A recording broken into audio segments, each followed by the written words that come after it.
आपने आकाश गंगा के बारे में तो जरूर सुना होगा।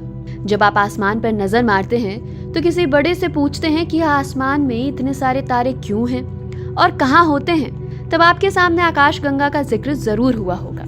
आखिर आकाश गंगा है क्या और कैसे काम करता है, यह प्रश्न बहुत बार हमारे मन मस्तिष्क में आता है। तो आइए दोस्तों, जरा इसके बारे में जानते हैं। हम जिस ग्रह पर रहते हैं उसका नाम है पृथ्वी। पृथ्वी हमारे सौर मंडल के बाकी ग्रहों की तरह एक अहम हिस्सा है, लेकिन हमारा ये सौर मंडल कहाँ पर है, क्या आपको ये पता है? हमारा सौर मंडल आकाश गंगा का बस एक छोटा सा हिस्सा है। यूं कहें तो इतना छोटा हिस्सा कि कल्पना से ही परे है। आकाश गंगा बहुत सारी गैसों, धूल और अरबों ग्रहों के सौर मंडल का संयुक्त रूप से बना एक आकार है। इसे आप दूसरे शब्दों में ऐसे भी समझ सकते हैं कि बहुत सारे ग्रह मिलकर एक सौर मंडल का निर्माण करते हैं और ऐसे करोड़ों अरबों से भी ज्यादा सौर मंडल मिलकर बनाते हैं एक आकाश गंगा। तो दोस्तों, आखिर क्या है ये आकाश गंगा?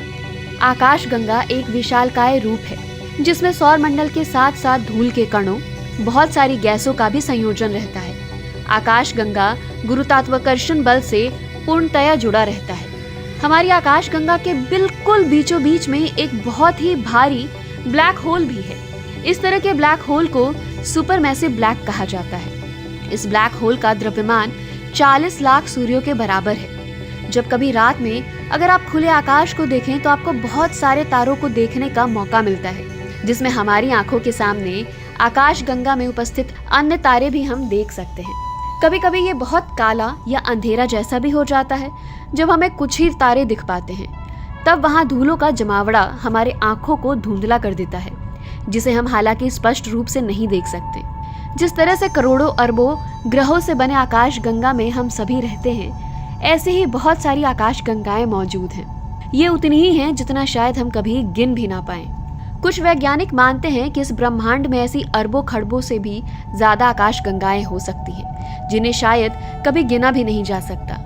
दोस्तों, अब थोड़ा सा समझते हैं कि आकाश गंगा का आकार कैसा होता है। कुछ आकाश गंगाओं का आकार कुंडली के आकार का होता है।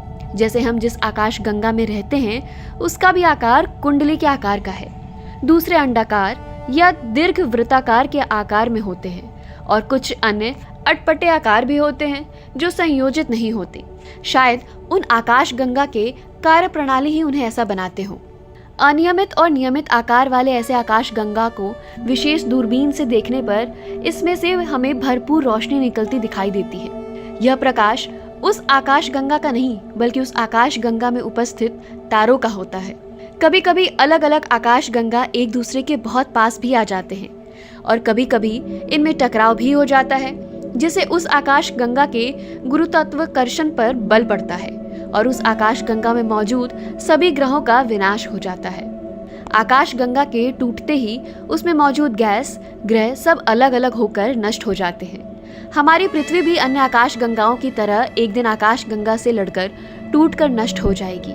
हमारी आकाश गंगा के पास में मौजूद सबसे नजदीक आकाश गंगा का नाम एंड्रोमेडा है, जिसे पृथ्वी एक दिन टकराएगी और आकाश गंगा, एंड्रोमेडा और हमारी आकाश गंगा दोनों एक साथ नष्ट हो जाएंगी। दोस्तों, ये वीडियो आपको कैसा लगा हमें कमेंट करके जरूर बताएं। साथ ही वीडियो को लाइक या शेयर करना ना भूलें। इसी तरह के तमाम रोचक और अनसुनी कहानियां सुनने के लिए हमारे चैनल को जरूर सब्सक्राइब करें और साथ ही बेल आइकन को टैप कर दें ताकि आपको हर अपडेट मिलता रहे।